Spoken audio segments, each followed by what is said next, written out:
రాజ్యసభ అభ్యర్థుల ఎంపిక ఆసక్తికరంగా మారింది. ఏపీలో ఖాళీ అయిన 4 రాజ్యసభ స్థానాలకు అభ్యర్థులు ఎవరనేది ఇంకా స్పష్టత రావడం లేదు. ఇప్పటికే టీడీపీకి 3, జనసేనకు 1 చొప్పున సీట్లు కేటాయించాలని నిర్ణయించిన కూటమి నేతలు ఆ స్థానంలో ఎవరిని ఎంపిక చేస్తారనేది కొలిక్కి రాలేదు. ఈ క్రమంలోనే జనసేన నుంచి లింగమనేని రమేష్కు అవకాశం కల్పించనున్నారని ఊహాగానాలు వినిపిస్తున్నాయి.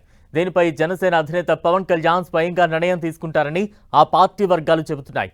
అంతేకాదు కాసేపట్లో తుది నిర్ణయం వెలువడే అవకాశం ఉన్నట్టు తెలుస్తోంది. మరోవైపు టీడీపీకి కేటాయించిన 3 స్థానాల్లో మాత్రం ఇంకా ఎవరి పేర్లు ఖరారు కాలేదు. ప్రస్తుతం సీఎం చంద్రబాబు విశాఖలో పర్యటిస్తున్నారు.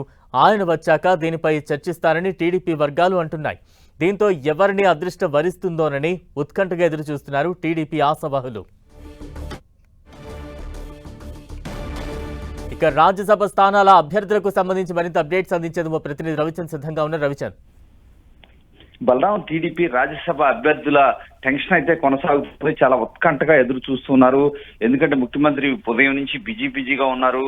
ఆయన మరి కాసేపట్లో వైజాగ్ నుంచి ఉండవల్లి క్యాంపు కార్యాలయానికి చేరుకుంటారో అనంతరం కొంత ఏదైతే డిస్కస్ చేసిన తర్వాత లిస్ట్ అయితే అధికారికంగా విడుదల చేసే అవకాశం అయితే మనకి కనిపిస్తుంది. ఇప్పటికే మిత్రపక్షమైన జనసేన నుంచి లింగమనేని రమేష్ అభ్యర్థిత్వాన్ని ఖరారు చేశారు. మరి కాసేపట్లో ఆయన అభ్యర్థిత్వాన్ని అఫీషియల్ గా జనసేన అనౌన్స్ చేయబోతుంది. వారు రేపు లింగమనేని రమేష్ రేపు మధ్యాహ్నం 12 గంటలకు నామినేషన్ కూడా అయిపోతున్నారు. ఈ నేపథ్యంలో కూటమి ఏదైతే టీడీపీకి సంబంధించిన రేసులో ఉన్న అభ్యర్థులు అయితే చాలా ఉత్కంఠగా ఎదురు చూస్తున్నారు. తమ లిస్టు ఎప్పుడు బయటకు వస్తుందని చూస్తున్నారు. ఈ నేపథ్యంలో చంద్రబాబు కూడా మరి కాసేపట్లో వచ్చిన తర్వాత కొంతసేపట్లోనే ఆ లిస్టు కూడా రిలీజ్ చేసే అవకాశం ఉంది. అయితే ఆశావాహులు మాత్రం చాలా ఎక్కువ మంది ఉన్నారు. కమ్మ సామాజిక వర్గానికి చెందిన ఆశావాహులు అయితే కనిపిస్తూ ఉన్నారు. ఎక్కువ మంది కిలార్ రాజేష్, భాష్యం రామకృష్ణ, ఏదైతే గల్లా జయదేవ్, ఖమ్మంపాటి రామ్మోహన్ రావు, టీడీ జనార్దన్ కమ్మ సామాజిక వర్గం నుంచి గట్టిగా ప్రయత్నిస్తున్న పరిస్థితి కనిపిస్తుంది. కాపు కోటాలో సానా సతీష్ పేరు ఖాయమని చెప్పి టీడీపీ వర్గాలు అయితే చెప్తున్నాయి. అదేవిధంగా ఎస్సీ కోటాలో వర్ల రామయ్య ఆశిస్తున్నారు. ఉత్తరాంధ్ర బీసీ నేతగా చింతకాయల విజయ్ ఆశిస్తున్నారు. రాయలసీమ నుంచి రెడ్డప్ప గారి శ్రీనివాసరెడ్డి, బీసీ కోటాలో తిప్పేస్వామి కూడా ఆశిస్తున్న పరిస్థితి ఉంది. ఏదైతే ఒక టీడీపీలో ఒక చర్చ జరుగుతుంది. ఏదైతే 3 అభ్యర్థులు టీడీపీ నుంచి ఉంటారు, వారిలో ఒకరు మహిళ ఉంటారనే కొత్తగా ఒక చర్చ అయితే ప్రారంభమైంది. దానిలో బీసీ లేదా ఎస్సీ నుంచి ఒక మహిళకు ఉండే అవకాశం ఉందని కూడా ఒక చర్చ జరుగుతుంది. ఈ నేపథ్యంలో చాలా మంది ఆశావాహులంతా కూడా చాలా ఉత్కంఠగా ఎదురు చూస్తున్నారు. ఈ రోజైనా ఖరారు అవుతుందా, నామినేషన్ సంబంధించిన గ్రౌండ్ వర్క్ చేసుకోవాల్సి ఉంటుందని కూడా చెప్తున్నారు.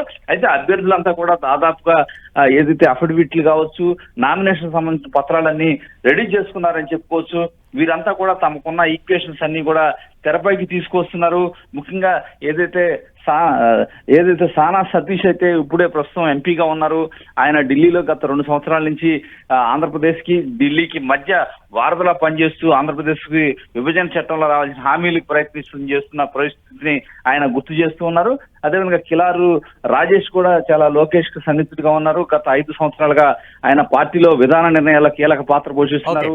అధికార పార్టీ నుంచి ఎంత ఒత్తిడి వచ్చినప్పటికీ ఆయన గట్టిగా పనిచేశారనే పేరు తెచ్చుకున్నారు. ఈ విధంగా అందరూ కూడా ఎవరి ఈక్వేషన్స్ వారు చెప్పుకుంటున్న పరిస్థితి ఉంది. ఏదైనా మరి కాసేపట్లో చంద్రబాబు నివాసానికి వచ్చిన తర్వాత ఆ జాబితాను అయితే అధికారికంగా ప్రకటించే అవకాశం కనిపిస్తూ ఉంది. Right, thank you Ravichand.